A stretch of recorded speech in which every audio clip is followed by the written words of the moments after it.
Fidèles téléspectateurs, bonsoir. C'est un plaisir d'entamer un nouveau numéro de votre émission d'innovation, de sciences, de technologie. Au menu, présentation de nouvelles tendances IA ou encore de talents locaux en la matière. Le sommaire, c'est tout de suite.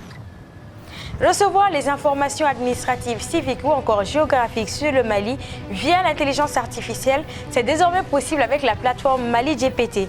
Il s'agit d'une IA conversationnelle comme ChatGPT, fruit du célèbre conte 1960. Les détails à suivre. Pour les plus curieux, l'astuce du jour vous montrera comment interdire l'accès à certaines applications sur votre iPhone ou mieux encore, comment en cacher d'autres. Le tout sans entrée de commande ou entrer dans les réglages. Ce sera dans l'astuce tout à l'heure.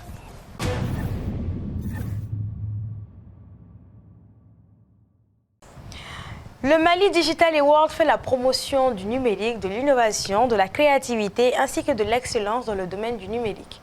La 4e édition tenue la semaine dernière au CICB a été l'occasion de faire le point des avancées numériques au Mali avec des statistiques qui ont démontré une augmentation de 50% de l'utilisation des services publics numériques. Mieux encore, selon le ministre d'État en charge de l'administration territoriale, au cours des 5 dernières années, le nombre de start-up dans le domaine numérique a triplé au Mali. Le Mali Digital Award en image.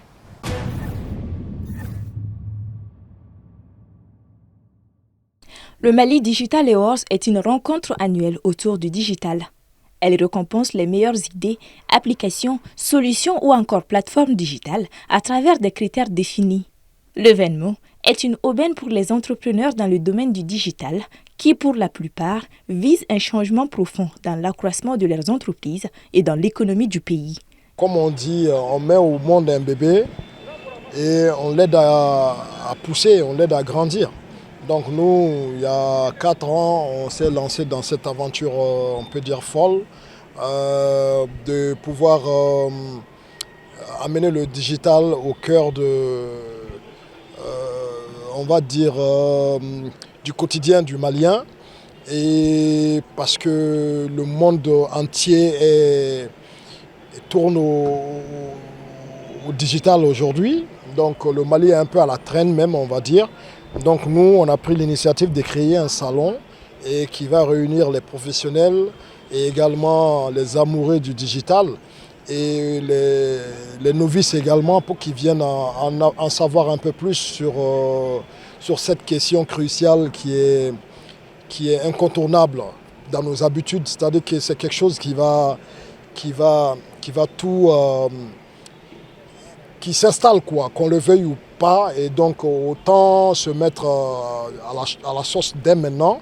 Les plus hautes autorités du pays ont pris conscience qu'il faut passer obligatoirement par la digitalisation, surtout de l'administration, et seul moyen pour l'État de pouvoir engranger des fonds et renfouler un peu les caisses de l'État, et non seulement, mais en même temps de pouvoir lutter contre cette délinquance financière, si je peux me permettre de parler comme ça. L'édition 2024, portée sur la souveraineté numérique, entre ses défis et perspectives, aura permis aux dirigeants de dresser un bilan de l'avancée digitale du pays. La souveraineté numérique est un enjeu crucial pour notre pays, touchant à notre capacité à contrôler nos propres données, à protéger notre infrastructure numérique et à développer des solutions locales répondant à nos besoins spécifiques. L'épisode malheureux de la prise d'otage de notre base de données RAVEC par un prestataire étranger commande que nous intégrons définitivement l'importance des données pour toutes les composantes des forces vives de notre pays. Chacun doit bien comprendre que les données sont le nouvel or noir économique, que c'est à partir de ces données que se crée la richesse, à partir de ces données que se crée l'indépendance, à partir de ces données que se crée l'innovation. Plus vous avez de données, plus vous alimentez votre intelligence artificielle, plus vous pouvez avoir demain une intelligence artificielle performante. Or, comme l'intelligence artificielle est probablement l'un des grands moteurs de l'économie de demain, l'un des grands moteurs de la souveraineté, maîtriser ces données, c'est maîtriser l'avenir. Aujourd'hui, la thématique de la souveraineté numérique ressort très souvent dans les événements au Mali. Si pour les autorités, il s'agit de leur vision pour une totale souveraineté, pour les acteurs et entrepreneurs dans le domaine numérique, c'est surtout une question de protection du cyberespace malien. Ce qu'il faut savoir, c'est que nous sommes dans un monde qui est, comment on appelle ça, topologique.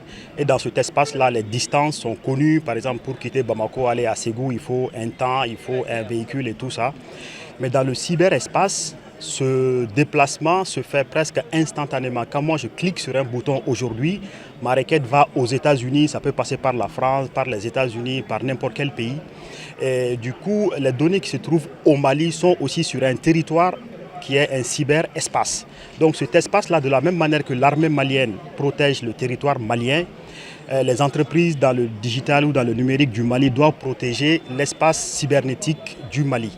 Donc cet espace-là, il doit être sécurisé à la fois par ses infrastructures, par les plateformes qui sont là, par les logiciels et aussi par les données qui sont à l'intérieur de toutes ces infrastructures-là.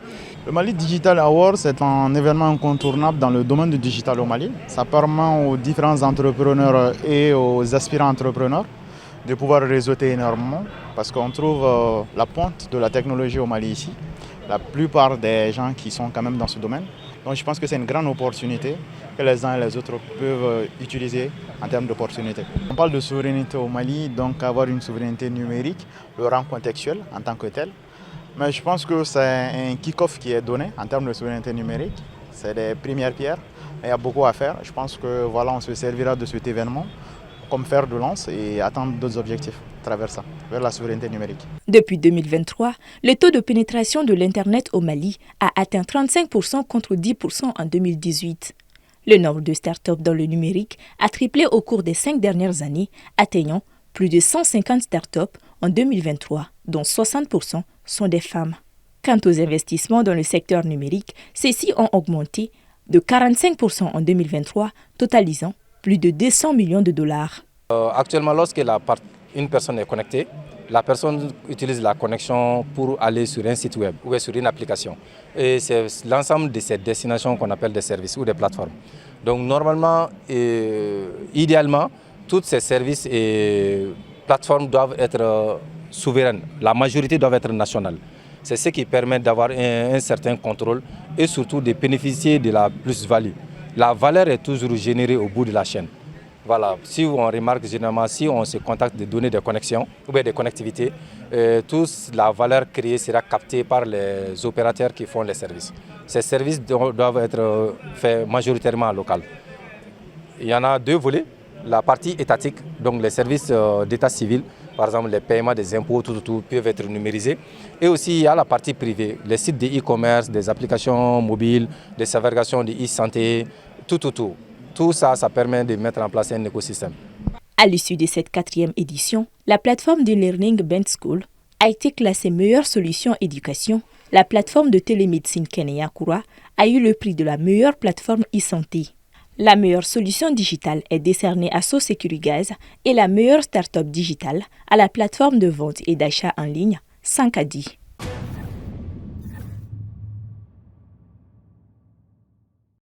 Journalistes, analystes, économistes, étudiants, tous ont un besoin de se documenter afin de rendre des travaux aussi précis qu'importants. Mais dans un pays comme le nôtre où malgré l'avènement des technologies, la numérisation des données administratives est toujours aussi problématique, une voix s'élève et dit « révolutionnons cela ». Influenceur et acteur du changement engagé sur le net sur la bonne gouvernance, 1960 de son pseudo lance alors Mali GPT, une IA qui serait dans la possibilité de s'adresser à nous dans nos langues locales et de plus aurait la possibilité de nous offrir de façon nette et précise tout ce qu'il y a à savoir sur le Mali depuis 1960 avec tous les chiffres et les événements historiques que notre nation a eu à observer ou traverser. Plongeons à la découverte de cette IA qui pourrait radicalement changer la pêche aux chiffres et aux infos dans notre pays. Suivons.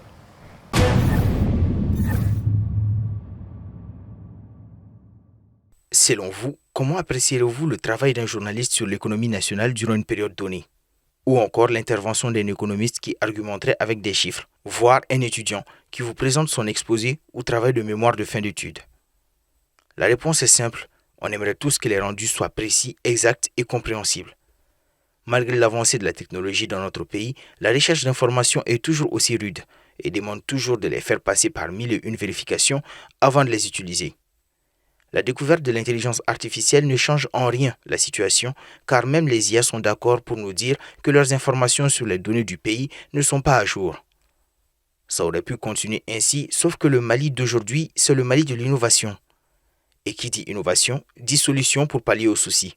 Dans nos recherches, nous avons eu à faire la rencontre de Mali GPT, une application conversationnelle qui en sait tout un rayon sur le Mali, pour ne pas dire presque tout. Mali GPT est une application mobile qui a été entraînée à l'aide de l'intelligence artificielle pour répondre aux questions des utilisateurs par rapport à l'histoire, la politique ou même les démarches administratives.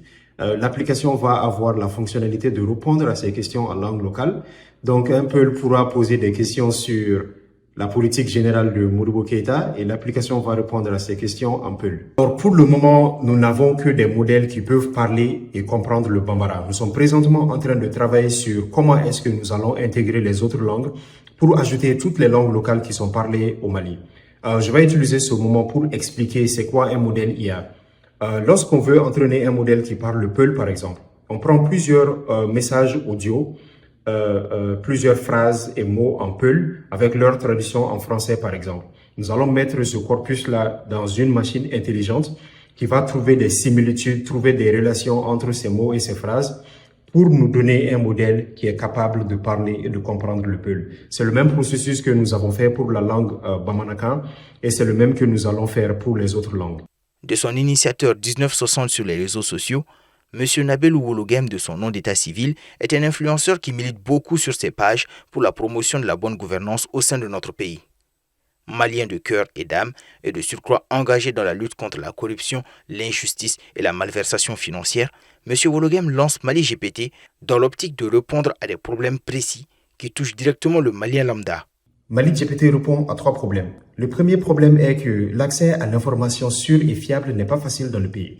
Ce qui fait que le travail de fact-checking est très pénible pour les personnes qui n'ont pas la patience ou les compétences requises. Notre application n'utilise que les documents produits par le gouvernement ou les organisations accréditées pour donner de l'information sûre, vérifiable et en temps réel aux utilisateurs. Le deuxième problème est que si nous prenons 100 Maliens aujourd'hui, il n'y a que 30 qui sauront lire et écrire le français. Ce qui fait que la majeure partie de la population ne comprend pas les documents officiels qui sont produits par le gouvernement.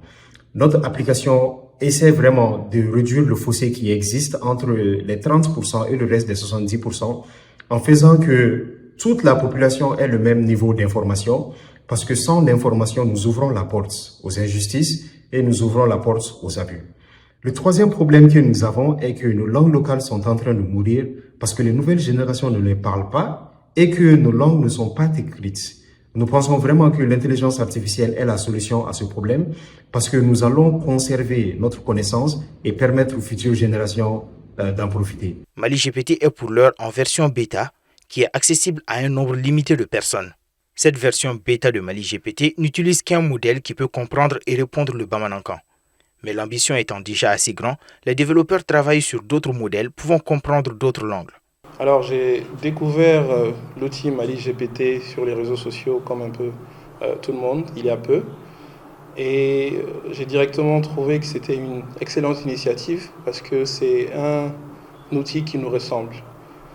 Depuis le boom des outils comme ChatGPT ou les autres outils conversationnels, ce qu'on a directement remarqué c'est la faible représentativité de certaines régions, notamment l'Afrique subsaharienne, et cela est généralement dû au manque de données. Il faut noter d'abord que Mali GPT, comme l'a dit ceux qui l'ont conçu, est au niveau de sa version bêta, c'est-à-dire c'est une version d'essai. Et ce que j'ai aimé dans leur approche, c'est le fait de lancer un appel vers tous les développeurs et toutes les bonnes volontés qui veulent venir travailler sur ce projet-là. Donc ça veut dire qu'ils sont dans une dynamique collaborative. Donc en termes de freins, je pense qu'ils ont été clairs au niveau des besoins. Il y a un besoin de ressources humaines parce que développer des outils d'IA générative, c'est pas évident, ça demande beaucoup de ressources humaines, mais il y a également des ressources financières qui peuvent être justifiées par le besoin en termes d'infrastructures, que ce soit au niveau du cloud ou d'autres types d'infrastructures. Donc je pense que c'est ceux-là qui peuvent être les freins, mais on doit considérer cela également comme des opportunités. Si les autres développeurs au niveau du Mali ici, qui font dans ce domaine-là, qui font du machine learning, qui développent des outils d'IA, décident de se joindre à ce projet, je pense qu'on peut faire quelque chose de vraiment magnifique. Dans un Mali transformé, les intelligences artificielles représentent un véritable enjeu, tant en termes d'opportunités, mais aussi en gain de temps. Déjà, c'est une excellente initiative. Et ce n'est pas l'ENALI qui va dire le contraire. Parce que, en fait, c'est à la base utiliser le modèle GPT, c'est-à-dire l'IA génératif, pour essayer, avec des données locales, de répondre aux questions locales. Et même si au début, il n'y aura pas suffisamment de données comme il faut, avec le temps, ça va s'arranger. Et d'ailleurs, je m'adresse à tout le monde. Si eux, ils arrivent à mettre toutes nos données là-bas, nous n'aurons que des informations fiables et qui seront récoltées au Mali par nous-mêmes. C'est-à-dire c'est le travail de tout et chacun de les aider à mettre les données là-bas. Ça permettra demain de tout ce que vous voulez, vous demandez seulement et ça va faire ça. C'est maintenant la version qui est écrite. Mais ils sont maintenant aussi essayés de faire la version vocale dans nos langues locales. Et c'est pour cela que j'ai dit, je ne serai pas l'analyste, je ne soutiendrai pas cela. C'est une très bonne idée parce que on a ce besoin qui est là. Aujourd'hui, personne ne peut nier la présence ou l'omniprésence des outils d'IA et les LLM qui rentrent dans nos trains de vie carrément. Les gens l'utilisent de manière... pour faire à peu près tout. Les élèves l'utilisent, les professionnels l'utilisent, tout le monde l'utilise, les entrepreneurs. Et le fait de pouvoir avoir des données qui sont factuelles, des données qui sont basées sur des évidences, des données qui proviennent directement de nos sources d'informations au Mali et qui peuvent être utilisées pour pouvoir prendre d'autres décisions, moi je trouve que ce qui pourrait éventuellement freiner l'ascension ou la vitesse d'adoption de Mali GPT par les utilisateurs ici au Mali, ce serait peut-être pour moi ce qui me vient en tête, c'est 2 points. Le premier point, ce serait de diversifier les canaux de communication. C'est vrai que le concepteur a fait un grand effort de communication à son niveau, mais il faudrait aussi diversifier les différents canaux parce que l'objectif, ce serait que le maximum de personnes puissent utiliser ces différentes plateformes. Donc, essayer de voir comment atteindre ces personnes-là. Le deuxième point, ce serait de voir comment intégrer d'autres moyens ou d'autres modes de communication avec l'IA en question. Éventuellement, voir comment faire en sorte qu'on puisse communiquer par vocal avec l'IA comme les gens le font sur WhatsApp par exemple, qu'ils puissent discuter avec l'IA dans leur langue locale et que l'IA puisse un peu comprendre ce qui se dit et pouvoir donner des réponses qui sont adaptées. Le danger n'est jamais loin quand on parle d'intelligence artificielle, car se pose la question des protections des données personnelles. L'avenir de Mali GPT semble avoir plein de beaux jours. Confiant, optimiste, courageux et déterminé dans ses luttes, M. Wologem assure que l'équipe travaillant sur le projet utilise des serveurs avec des niveaux de sécurité élevés permettant de protéger ce qui doit l'être. Le défi technique majeur que nous avons, comme je vous l'ai dit tantôt, est que nos langues ne sont pas écrites. Donc, c'est vraiment difficile d'avoir des mots et des phrases en langue locale avec leur traduction en français ou en anglais, par exemple. Il n'y a pas de dictionnaire facilement accessible. Donc, pour avoir ce corpus, cette base de données, nous allons la créer nous-mêmes avec l'aide des personnes qui parlent ces langues. Par rapport aux défis culturels, c'est vrai que l'intelligence artificielle n'est pas adoptée au Mali pour le moment. Donc, ça va être, je pense, un challenge pour expliquer les bienfaits de cet outil-là et faciliter son adoption au sein de la population. Alors, je suis vraiment content et excité par rapport au futur de Mali GPT parce que la promotion de nos cultures et faciliter l'accès aux documents à caractère public sont des choses qui me tiennent vraiment à cœur et c'est des choses sur lesquelles je travaille pendant des années. Donc, je suis vraiment content qu'il existe une application qui va permettre aux Maliens d'avoir de l'information fiable et en temps réel. Et aussi, je suis pressé de voir les outils que les jeunes dynamiques vont créer à l'aide de nos modèles. Une phrase qui nous donne foi au futur.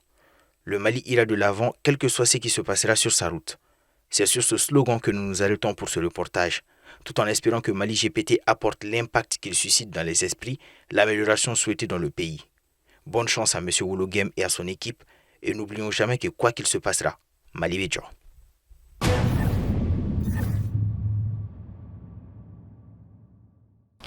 Tout le monde a entendu parler de la panne informatique sans précédent qui a fait tanguer vendredi une partie de l'économie mondiale. Tenez-vous bien, ce sont 8,5 millions d'ordinateurs qui ont été touchés par cette panne. Ce n'était ni une cyberattaque ou encore un virus, mais elle a été causée par une mise à jour défectueuse sur les systèmes d'exploitation Windows de Microsoft, une solution informatique du groupe américain de cybersécurité CrowdStrike.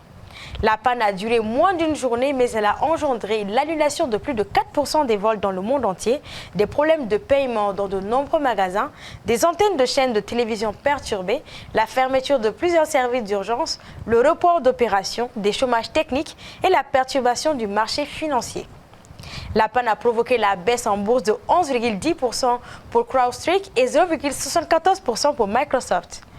Pour les experts, l'ampleur de cette panne est sans précédent et entrera sans aucun doute dans l'histoire.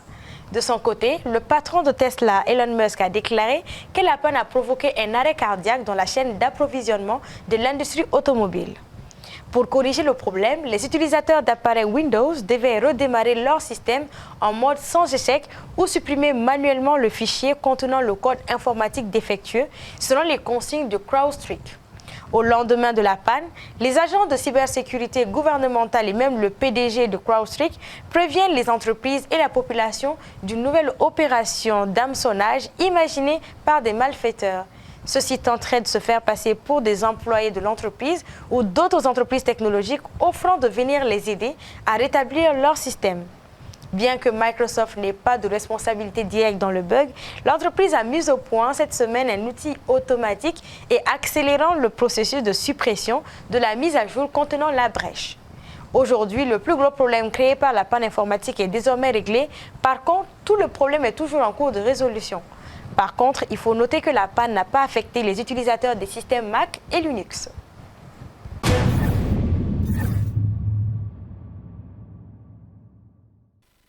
Dans des précédentes astuces, nous avons eu à vous montrer comment cacher des applications sur votre iPhone. Cependant, cette méthode est devenue classique et s'est vue trouver des failles. Pour les plus curieux, aujourd'hui, nous vous montrons comment on fait pour interdire l'accès à certaines applications, voire même les cacher sur votre iPhone, le tout sans entrer de commande ou entrer dans les réglages, car une seule application suivie. Suivons l'astuce.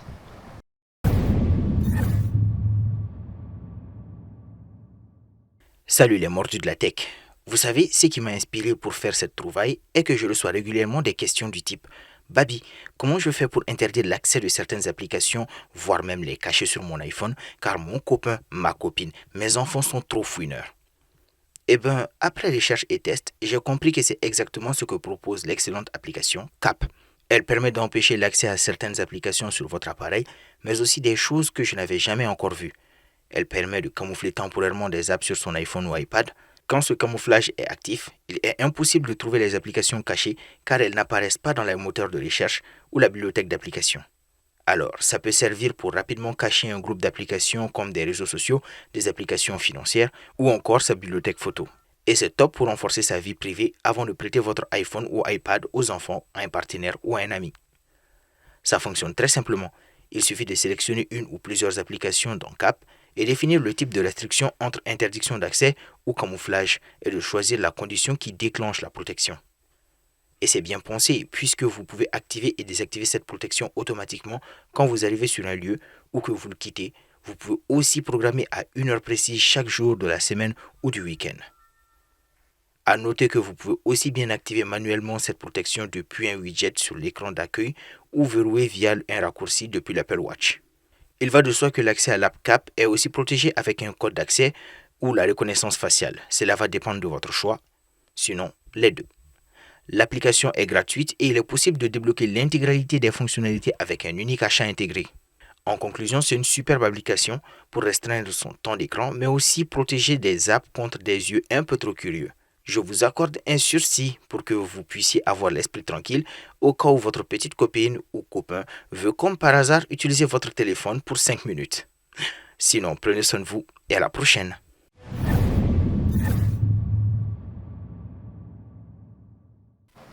C'est la fin de cette émission, le numéro 122. Merci à tous de l'avoir suivi et pour votre constante fidélité. J'espère que cette émission vous aura permis d'en découvrir assez sur l'innovation, encore la science. On se dit à la semaine prochaine pour un nouveau numéro de votre émission.